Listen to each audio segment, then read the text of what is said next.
चलिए, आज का हमारा जो टॉपिक है नोबेल पुरस्कार के बारे में। आज 10 दिसंबर है और आज नोबेल पुरस्कार बांटे जाएंगे 2022 के।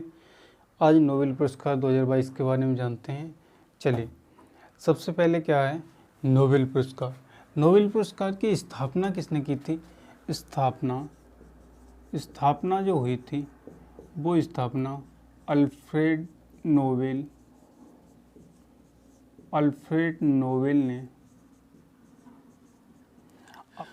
नोबेल ने अपनी वसीयत में ये लिख दिया था कि मेरी मृत्यु के पश्चात मेरी जो आय है, मेरी इनकम का हिस्सा इस रूप में प्रयोग किया जाए जिससे लोग मुझे याद करें।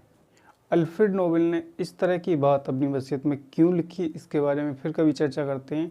अल्फ्रेड नोबेल किस तरह से 8 भाई बहनों में से एक थे और कैसे कैसे इनकी पढ़ाई, कैसे कैसे इनकी जीवनचर्या, किस तरह से इनके जीवन में उतार चढ़ाव आते रहे, उसके बारे में कभी फिर क्लास ली जाएगी कि कैसे इनके जीवन में उतार चढ़ाव आए। कैसे इनके लिए एक न्यूज़पेपर ने छाप दिया था कि मौत के सौदागर की मौत। एक बार क्या हुआ था कि एक अखबार निकला था और उस न्यूज़पेपर में छाप दिया गया कि मौत के सौदागर की मौत, क्योंकि इन्होंने डायनामाइट की खोज की थी और डायनामाइट बड़ी से बड़ी चट्टानों को आसानी से तोड़ने में काम आता है। तो एक अखबार ने, एक न्यूज़पेपर ने ये दे दिया था कि मौत के सौदागर की मौत। सुबह सुबह उन्होंने ये अखबार देखा, इनको बहुत तेज़ झटका लगा कि क्या मेरे मरने के बाद इस तरह से मुझे लोग जानेंगे, इस तरह से छपेगा क्या अखबार में। तभी इन्होंने अपना मन बना लिया कि नहीं, मैं अपनी मृत्यु के पश्चात इस तरह की बातें नहीं होने दूंगा। मैं अपनी वसीयत में इस तरह से लिखता हूँ कि इनकी मृत्यु के पश्चात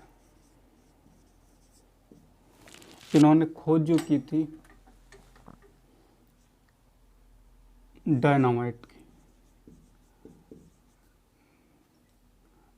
डायनामाइट की खोज की थी।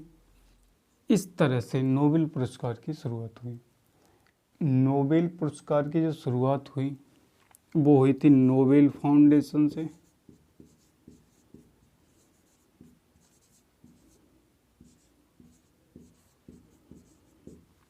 नोबेल फाउंडेशन, ये फाउंडेशन, इसकी स्थापना जो हुई थी 1900 में हुई। इसकी स्थापना 1900 में हुई और ये पहली बार नोबेल पुरस्कार 1901 में दिए गए थे। इसमें एक शर्त थी कि यह एक बार में अधिक से अधिक 3 लोगों को दिया जा सकता है। अधिक से अधिक एक बार में 3 लोगों को दिया जा सकता है। और एक शर्त ये थी इसमें कि जो शांति का पुरस्कार होता है, शांति पुरस्कार, शांति के क्षेत्र में जो पुरस्कार दिया जाता है वो किसी संस्था को भी दे सकते हैं या फिर संस्था या संगठन को भी दिया जा सकता है। शांति का जो नोबेल पुरस्कार है वो किसी संस्था या संगठन को भी दिया जा सकता है। लेकिन एक बात और, ये जो पुरस्कार हैं ये मरणोपरांत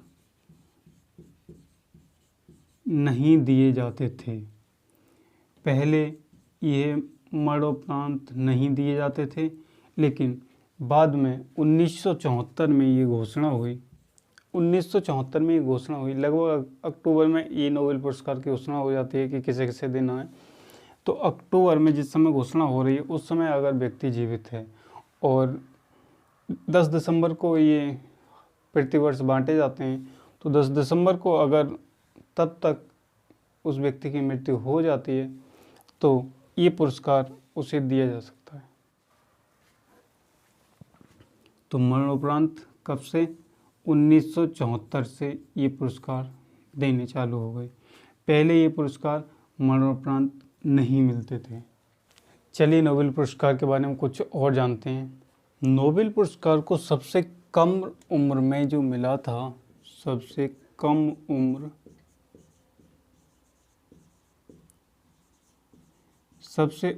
उम्र में जो मिला था वो मिला था मलाला यूसुफजई को। मलाला यूसुफजई को सन 2014 में शांति के लिए ये पुरस्कार मिला था। सबसे कम उम्र में लेने वाली कौन थी? मलाला यूसुफजई। सन 2014 में क्यों मिला था? शांति के लिए मिला था। अब बात आती है सबसे उम्र दराज, सबसे अधिक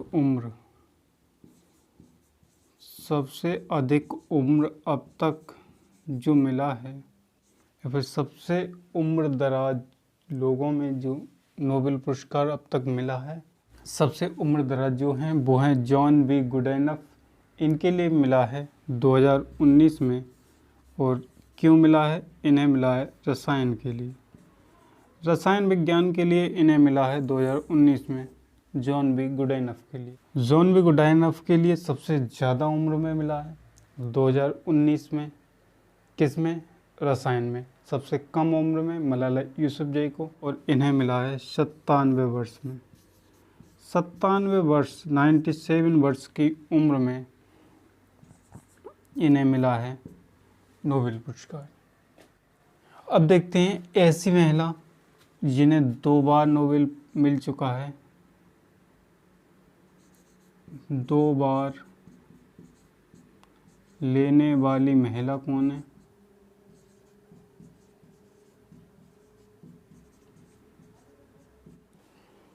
दो बार लेने वाली महिला हैं मैडम क्यूरी।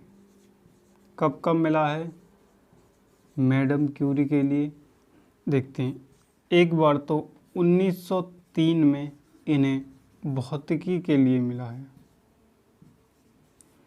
1903 में इन्हें भौतिकी के लिए, और 1911 में इन्हें रसायन के लिए ये पुरस्कार मिला है। तो मैडम क्यूरी को 2 बार नोबेल पुरस्कार मिल चुका है। कब कब? 1903 में भौतिकी के लिए, 1911 में रसायन के लिए। मैडम क्यूरी एक ऐसी महिला है जिन्हें 2 बार नोबेल पुरस्कार से नवाजा गया है, 1903 भौतिकी, 1911 रसायन। चलिए अब इसके क्षेत्र के बारे में देखते हैं, ये कितने क्षेत्रों में मिलता है। इसके क्षेत्र या श्रेणी के बारे में बात करें तो ये मिलता है 5 श्रेणियों में। कितनी श्रेणियों?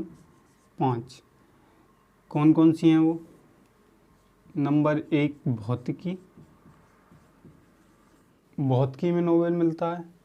नंबर 2 है रसायन, रसायन में मिलता है। नंबर 3 है मेडिसिन या फिजियोलॉजी में, फिजियोलॉजी में मिलता है। और नंबर 4 है साहित्य में।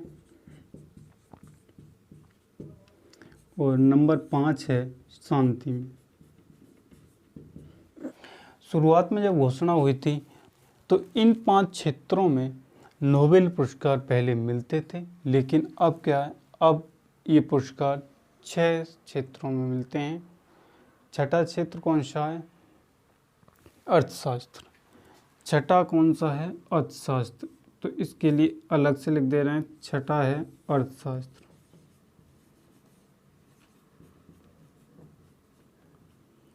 छठा अर्थशास्त्र में मिलने लगा है। स्थापना 1968 से हुई है। अर्थशास्त्र की स्थापना 1968 में। 1968 में स्वीडन के सेंट्रल बैंक से, स्वीडन के सेंट्रल बैंक से अर्थशास्त्र की स्थापना हुई है। पहले क्या था, ये 5 श्रेणियों में मिलता था, लेकिन अब छठी श्रेणी में मिलता है। क्या क्या? भौतिकी, रसायन, फिजियोलॉजी, मेडिसिन, साहित्य और शांति। इन 5 क्षेत्रों में पहले मिलता था, लेकिन एक क्षेत्र और बढ़ा दिया गया जो अर्थशास्त्र। अर्थशास्त्र कब से मिलता है? 1968 से। किसने शुरुआत की? स्वीडन के सेंट्रल बैंक ने। यहाँ तक की जानकारी आपको समझ में आ गई होगी। चलिए और देखते हैं। चलिए अब बात करते हैं ऐसे व्यक्तियों को जिन्हें 2022 में नोबेल पुरस्कार मिला है। नोबेल पुरस्कार की लिस्ट आपके सामने है। देखिए 2022 में जो भौतिकी का नोबेल मिला था वो 3 लोगों को मिला था। Number 1 John Clauser, number 2 Alain Aspect और नंबर 3 एंटोन जिलिंगर। 3 व्यक्तियों को भौतिकी में नोबेल पुरस्कार मिला था 2022 में। Number 1 John Clauser, number 2 Alain Aspect, number 3 Anton Zeilinger. क्या योगदान रहा इनका? इनका योगदान था क्वांटम मैकेनिज्म में इनका योगदान रहा। इस कारण इनके लिए जो भौतिकी में नोबेल पुरस्कार मिला सन 2022 में। चलिए अब बात करते हैं रसायन में भी 3 लोगों को पुरस्कार मिला। 3 लोगों में कौन कौन है? Carolyn R Bertozzi, number 1 Carolyn R Bertozzi, number 2 Morten Meldal और नंबर 3 है के बेरी शार्पलेस। इन 3 लोगों को रसायन में नोबेल मिला था। इनका क्या योगदान रहा? क्लिक केमिस्ट्री और बायो ऑर्थोगोनल केमिस्ट्री। इनके लिए योगदान इनका रहा क्लिक केमिस्ट्री में और बायो ऑर्थोगोनल केमिस्ट्री में। इस वजह से इनके लिए रसायन में 3 लोगों को नोबेल पुरस्कार सन 2022 में मिला। इसके बाद बात करते हैं मेडिसिन एवं फिजियोलॉजी में पुरस्कार जो मिला था वो मिला था शांतो पावो को। शांतो पावो एक अकेली ऐसी नोबेल प्राप्त करता है जिनका योगदान मानव विकास में रहा और सन 2022 में केवल एक ही व्यक्ति को मेडिसिन एवं फिजियोलॉजी में मिला, किसे? शांतो पावो के लिए। इसके बाद बात करते हैं अर्थशास्त्र में फिर से 3 लोगों को नोबेल पुरस्कार मिला। कौन कौन? Ben Bernanke, Douglas Diamond, Philip Dybvig. कौन कौन 3 लोग हैं? नंबर 1 हैं बेन बर्नानके, नंबर 2 हैं डगलस डायमंड और नंबर 3 फिलिप डायविंग। इन 3 लोगों के लिए अर्थशास्त्र में सन 2022 में नोबेल पुरस्कार मिला। क्यों मिला था? क्या योगदान रहा इनका बैंकों और आर्थिक संकट के बारे में? इनके लिए सन 2022 का नोबेल पुरस्कार से नवाजा गया। साहित्य में किन्हें मिला था? साहित्य में मिला था एनी एर्नोक्स फ्रांसीसी को। साहित्य में जो नोबेल पुरस्कार मिला था वो मिला था एनी एर्नोक्स को। ये फ्रांसीसी लेखिका हैं। ये हैं फ्रांसीसी लेखिका। इनका योगदान है लेखन साहस में। इस वजह से इन्हें 2022 का साहित्य में नोबेल पुरस्कार मिला था। इसके बाद बात करते हैं लास्ट शांति में जो नोबेल पुरस्कार मिला है, शांति का जो नोबेल पुरस्कार है वो है, एक तो मिला है एलिस बियालियात्स्की को, नंबर 2 रूस का मेमोरियल समूह है और नंबर 3 है यूक्रेन का सेंटर फॉर सिविल लिबर्टी। क्योंकि 2022 में अभी काफ़ी दिनों से रूस और यूक्रेन में युद्ध चल रहा है, इसलिए रूस के एक मेमोरियल समूह को और यूक्रेन का सेंटर फॉर सिविल लिबर्टी को, इन 3 लोगों के लिए मिला है शांति का नोबेल पुरस्कार। तो उम्मीद करते हैं ये 2022 के जितने भी नोबेल पुरस्कार प्राप्त करता हैं ये आपको अच्छे से समझ में आ गए होंगे। चलिए आगे चलते हैं। चलिए अब बात करते हैं भारतीय विजेताओं के बारे में। किन लोगों को नोबेल पुरस्कार मिला जो भारतीय थे? पहला जो पुरस्कार है रविंद्रनाथ टैगोर को मिला था साहित्य के क्षेत्र में 1913 में। पहला जो नोबेल पुरस्कार रविंद्रनाथ टैगोर को साहित्य के क्षेत्र में मिला था 1913 में। दूसरा एक हैं सीवी रमन को मिला था। सर सीवी रमन को भौतिकी के क्षेत्र में 1930 में मिला था इन्हें। पहला रविंद्रनाथ टैगोर साहित्य के क्षेत्र में 1913, सर सीवी रमन भौतिकी में 1930 में, और तीसरा मिला था मदर टेरेसा के लिए शांति के क्षेत्र में 1979 के लिए। 1979 को मदर टेरेसा को शांति के क्षेत्र में एक पुरस्कार मिला। और चौथा है अमर्त्य सेन। इनको क्यों मिला? इनको मिला अर्थशास्त्र में और 1998 में। इसके बाद हैं कैलाश सत्यार्थी को मिला शांति में 2014 में नोबेल पुरस्कार। शांति के क्षेत्र में 2014 में नोबेल पुरस्कार मिला किसके लिए? कैलाश सत्यार्थी को। शांति में मिला 2014 में नोबेल पुरस्कार। ये तो हो गए भारतीय विजेता। चलिए अब देखते हैं ऐसे भारतीय विजेता जिनका जन्म तो भारत में हुआ था, लेकिन जिस समय नोबेल पुरस्कार मिला उस समय वो विदेशों में रह रहे थे। ऐसे भारतीय विजेताओं के बारे में देखते हैं। ये लोग वो लोग हैं जो नोबेल पुरस्कार प्राप्त करता हैं जिनका जन्म तो भारत में हुआ है लेकिन रहते हैं कहीं बाहर। जैसे नंबर 1 है हरगोविंद खुराना। हरगोविंद खुराना के लिए मिला है मेडिसिन एवं फिजियोलॉजी में 1968 में। ये कहाँ के हैं? यूएस के। नंबर 1 है हरगोविंद खुराना, मेडिसिन एवं फिजियोलॉजी में 1968 में इन्हें नोबेल पुरस्कार से नवाजा गया। कहाँ रहते हैं ये? रहने वाले कहाँ के हैं? यूएस के। नंबर 2 है सुब्रमण्यम चंद्रशेखर। सुब्रमण्यम चंद्रशेखर भौतिकी में नोबेल पुरस्कार से नवाजा गया। ये कहाँ के रहने वाले हैं? यूएस के। यूएस के रहने वाले भौतिकी में जिन्हें 1983 में नोबेल पुरस्कार से नवाजा गया। और नंबर 3 है वेंकटरमण रामकृष्णन। वेंकटरमण रामकृष्णन के लिए रसायन में 2009 में नोबेल पुरस्कार से नवाजा गया। ये थे यूके के। और चौथे नंबर पर जो हैं अभिजीत बनर्जी, इनके लिए अर्थशास्त्र में नोबेल पुरस्कार मिला सन 2019 में। ये भी कहाँ के हैं? यूएस के। ये भी कहाँ के हैं? यूएस के। चलिए अब बात करते हैं ऐसे लोग जिनका जन्म तो भारत से बाहर हुआ लेकिन नोबेल पुरस्कार मिलने के समय भारत में रहने वाले लोग। चलिए अब देख लेते हैं ऐसे लोग जो सम्मानित होने के समय तो भारतीय निवासी थे जबकि गैर भारतीय नागरिकता प्राप्त। सम्मानित होने के समय ये भारत के निवासी थे। 3 लोग हैं, देख लेते हैं। नंबर 1 हैं रोनाल्ड रॉस जो है मेडिसिन एवं फिजियोलॉजी में इनके लिए नोबेल पुरस्कार से नवाजा गया 1902 में। ये कहाँ के थे? यूके के। कब मिला? 1902 में। रोनाल्ड रॉस के लिए मेडिसिन एवं फिजियोलॉजी में 1902 में। कहाँ के थे ये? यूके के। लेकिन जब नोबेल पुरस्कार से नवाजा गया उस समय ये भारत के निवासी थे। नंबर 2 है रुडयार्ड किपलिंग। इन्हें साहित्य में 1907 में नोबेल पुरस्कार से नवाजा गया। ये थे यूके के। ये भी यूके के थे और रोनाल्ड रॉस भी यूके के थे। उन्हें मिला मेडिसिन फिजियोलॉजी में, इन्हें मिला है साहित्य में।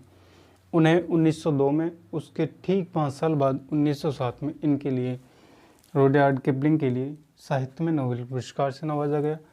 तीसरे नंबर के जो हैं तेंजिंग ग्यात्सो जो हैं 14वें दलाई लामा हैं। इनके लिए शांति में नोबेल पुरस्कार मिला 1989 में। कहाँ के थे ये? तिब्बत के। तेंजिंग ग्यात्सो 14वें दलाई लामा और इनके लिए शांति में नोबेल पुरस्कार मिला 1989 में।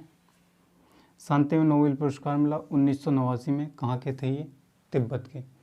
चलिए आज की क्लास इतनी ही काफ़ी है, बहुत बड़ी क्लास हो गई।